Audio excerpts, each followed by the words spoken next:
Welcome Point Loma Nazarene University School of Ed candidates. My name is Jill Hamilton Bunch and I'm the Associate Dean here in the School of Ed. And this video is just a quick update on Cal TPAs, which you will pass before you finish your clinical practice for your credential as a requirement for the state of California. Before you watch this video, you should have watched the hour-long video where you'll also see me talking about Cycle 1 and Cycle 2. And you should also have in hand an assessment guide. I'll talk a little bit more about that in just a moment. So again, this video should be viewed after you have viewed the hour-long TPA video and when you're enrolled in your seminar course along with your clinical practice. Joining me today is Karen Moon, who's one of our professors in the School of Education. And Karen just completed the single subject assessor training for music. Yes. So she's Cycle 1, well-versed, and this is the Cycle 1 video. So yes. we want to remind you, make sure you're watching the right video. It will be in the Cycle 1 slot. So we just wanted to just begin with some things that are new for 2019 to 2020. And probably the most important is that the cut scores, the actual score that you need to pass this measure is higher than it was in 2018 and 19. So we just want to make sure that that's clear. And with a higher score, we want to make sure that we're talking about those things that we have found are helpful for you in passing. So I'm going to have Professor Moon just talk about what she learned from assessment and kind of, I asked her just to share the advice she would give to her candidates. She does supervise as clinical practice candidates, and so far so good. All of them have passed Cycle 1. Mm-hmm. So what advice do you give your Cycle 1 candidates for the TPA as well as an assessor? Definitely. The performance assessment guides that you'll find online, we highly recommend that you take the time to read them from front cover to back cover. Sit down, be cozy, get a cup of coffee, whatever you need, get a highlighter, pen, and mark the things that jump out at you. Circle how many videos you need, circle the rubrics, and know where your goals are for the entire guide, because that will help you as you work through the template, and you can check off things as you move through your project.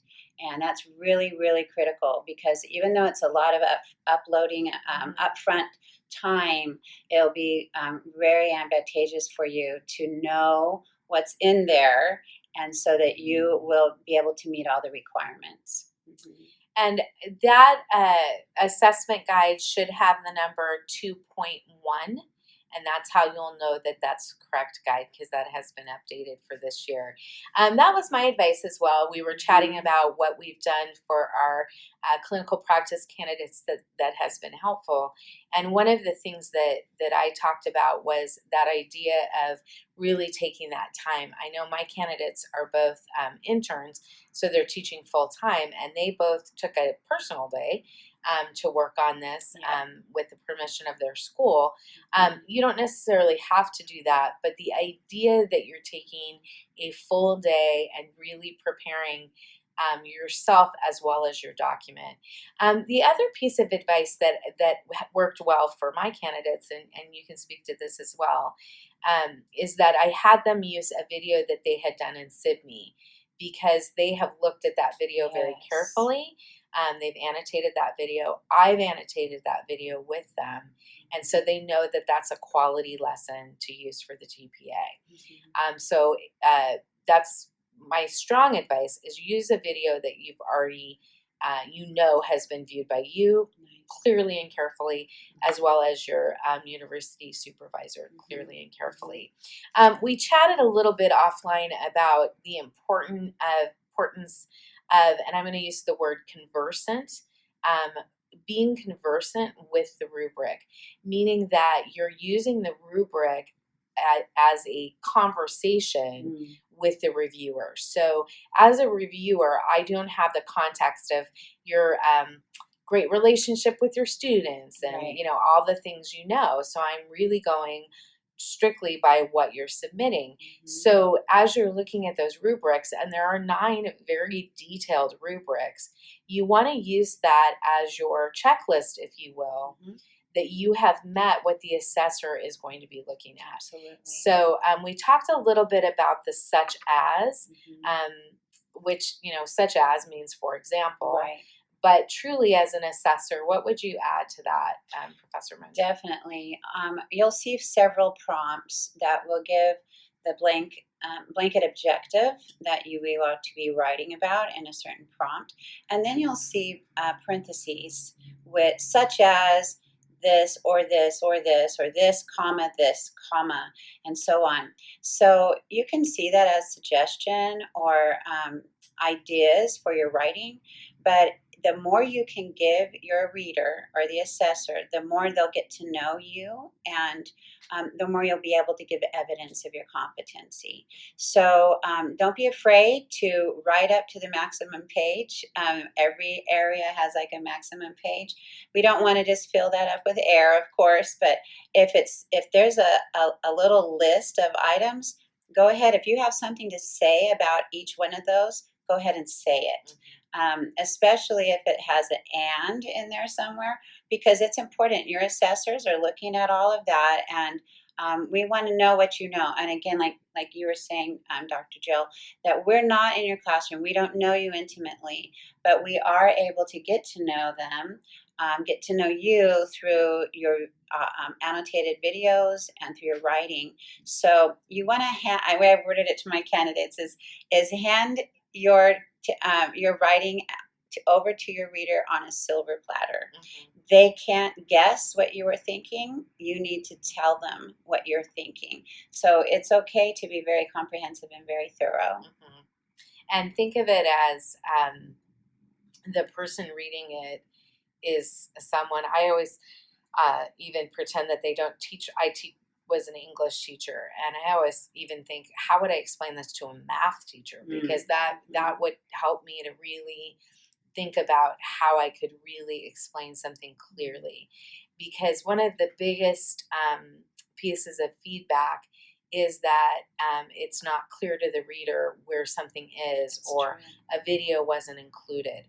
So as we're looking at the condition codes, and the condition code is if you don't pass, it will have a little letter and a number that tell you why you didn't pass, and then below it, it will actually state the reason. The ones that come back the most are those very things, like the video wasn't submitted properly, or the directions weren't followed. That's correct. And then at times, then it's just that they couldn't find that information because it wasn't clear enough in the narrative. So really reading the directions, I know that sounds funny to say, but so much of the reading that we do in the 21st century is not deep reading. It really is skimming. That's why in our schools right now we're talking so much about analytic and close reading, because we've often underutilized that skill because we just don't need it as much as we used to. This is that hermeneutic, really deep reading of the actual guidelines, and then again going back to the rubric and checking that. Probably the last thing I would say as we finish this time, single subject, you have your own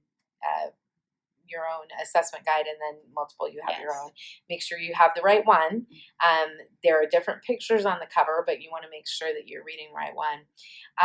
And that is that this is the final evaluation of your competence to teach in a California classroom. So that means that it is a high stakes evaluation. This is the equivalent of the bar exam for lawyers, or the CPA exam for CPAs. So this is really not something to be taken lightly. It's not something to be overwhelmed by or frightened by, but it is something to be taken seriously, because it is our version of the bar exam. So we want to make sure that that's clear, so that you're really taking the time to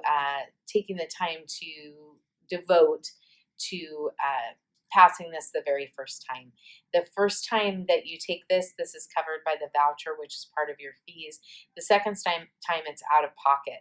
So we also want to make sure that you're not spending money, extra money for something that could have been easily fixed by really focusing on the task. Definitely. As always, check in with your seminar supervisor, check in with your university supervisor, and feel free to reach out if you have any questions at all.